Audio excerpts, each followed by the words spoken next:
de miscigenação de vários povos. Vamos lá lembrar. Quem era que vivia antes aqui no Brasil? Os índios. Aí os portugueses, entre aspas, descobriram nossas terras, né? Porque as terras já existiam os donos, que são os índios. Aí os portugueses vieram, trouxeram sua cultura, aí com a escravidão trouxeram outro tipo, aí com as imigrações para trabalharem aqui no Brasil, vieram outros povos europeus. Então, esse conjunto de culturas e raças foram se misturando e formando a nossa população brasileira. Os indígenas, os portugueses, os africanos são os principais grupos. No entanto, há vários imigrantes europeus e asiáticos que vieram para o Brasil, especialmente a partir do século XIX, que também formaram o povo brasileiro.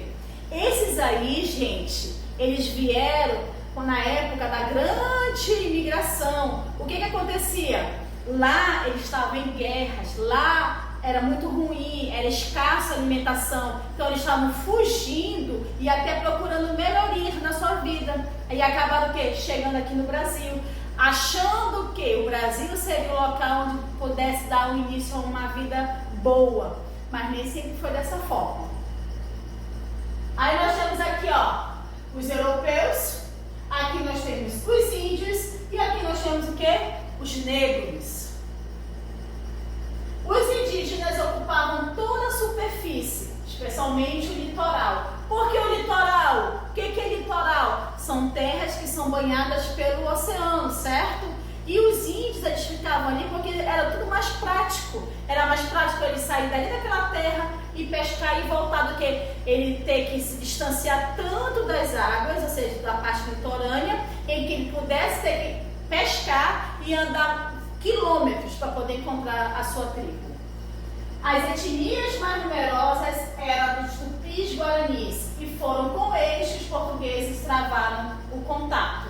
Foi o primeiro tipo de índios que os portugueses começaram e ali eles começaram a fazer trocas.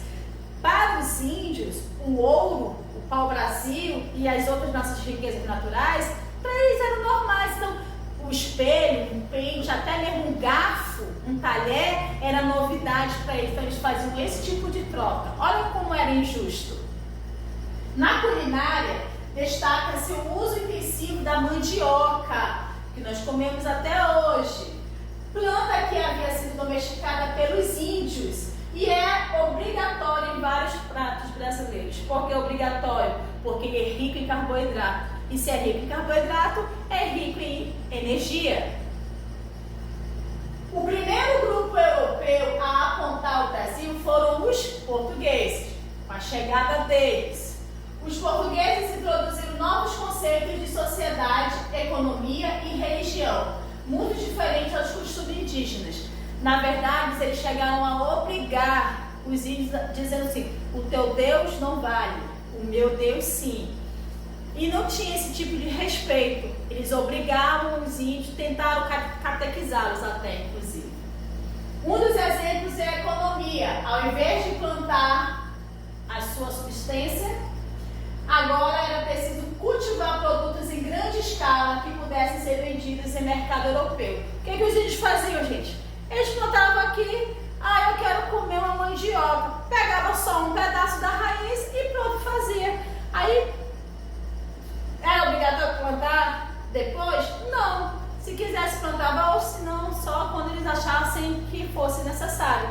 Os portugueses então falaram assim: olha, vamos fazer um tipo de produção maior, onde a gente pode estocar ao invés de ficar ali todo o tempo roçando a terra.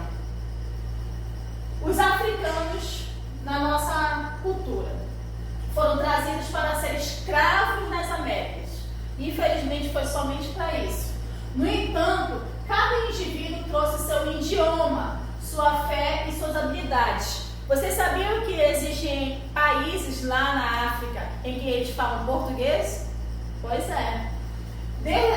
Desta maneira, este saber foi dizimando tanto nas fazendas onde trabalhavam como nos quilombos, que eram espaços de liberdade. O que acontecia? Muitos deles começaram a fazer grupos, que a gente chama de quilombos, onde eles colocavam suas revoltas, até mesmo praticavam fugas que a maioria das vezes não dava certo. Além disso, várias palavras africanas foram incorporadas ao português, como quilombo, maribondo, moleque, farofa, cochichá, quitutes, são totalmente da cultura africana. E qualquer dúvida, gente, entre em contato comigo.